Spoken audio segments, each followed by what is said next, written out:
Bonjour Janine, Bonjour Mariam. merci de te prêter à l'exercice de la mini-interview. On vient d'assister à beaucoup de conférences. Oui. Qu'est-ce qui t'a marqué dans la prise de parole des orateurs? Alors, c'est un sujet qui est très intéressant parce qu'on se rend compte qu'il y a des orateurs qui sont vraiment très à l'aise, Ouais, qu'ils arrivent à capter justement le public, ouais, à être à l'aise sur justement le podium ouais. et une aisance indéniable et puis intéressant.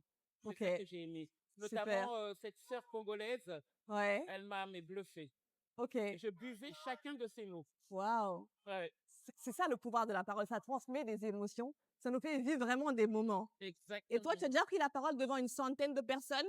Un peu moins, un peu plus? Et comment tu t'es sentie quand tu fais ça? Pas très à l'aise. D'accord? Dis-moi en plus. Non, parce qu'on a toujours les premières secondes Ok, où on est un petit peu angoissé, ouais, on a peur de ne pas intéresser, ok, on a peur de ne pas captiver. Et d'accord. donc, du coup, c'est humain, mais en même temps, moi, je suis perfectionniste, donc j'aime pas échouer. Waouh. Donc, forcément, j'aurai toujours un petit truc au ventre avant de commencer. Et au final, ça se passe bien parce que les gens, je me rends compte que ça va. C'est très intéressant ce que tu viens de dire. Tu as employé le mot peur. Et en fait, on s'est rendu compte, à travers les études, les analyses, qu'il y a 5 grandes peurs Ouais, qui bloquent les gens en général quand ils prennent la parole. Il y a la peur du regard des autres. tout à Il y a la peur de ne pas être légitime, le syndrome de l'imposteur. Il y a la peur aussi d'échouer. Il y a la peur d'être critiqué.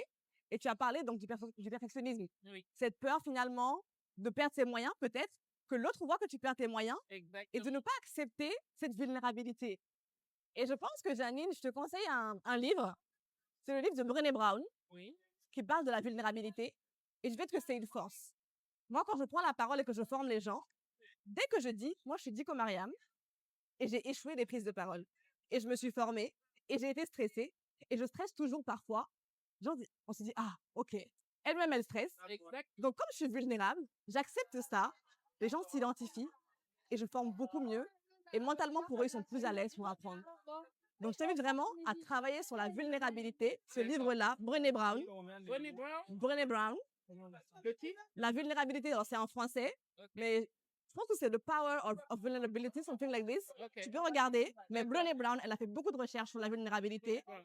Pour un orateur, ça permet de connecter avec le public. On nous fait confiance, on dit que c'est un être humain. Mhm. Ça, c'est important. Donc, garde ça et travaille sur ça. Merci beaucoup, À en tout cas. bientôt. Merci, à bientôt.